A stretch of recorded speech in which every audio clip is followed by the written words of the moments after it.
Hey friends, if you wish to change DNS servers on Windows, then please watch this video. I will guide you through the procedure. So it's not very difficult.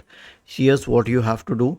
Search for ncpa.cpl.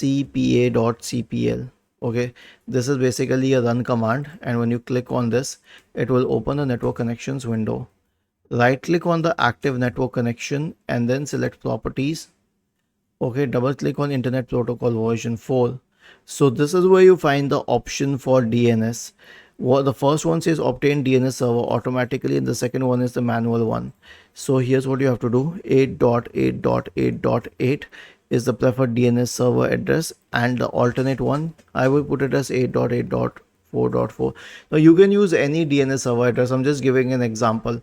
It allows you to keep two DNS server addresses just in case the first one fails. You can shift to the second one, but if you have any specific DNS server address to put here, you can change it as per your requirements.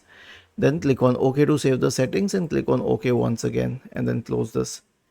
Was this helpful?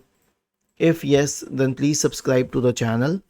If not, then let us know in the comment section of the video on how we could help you further.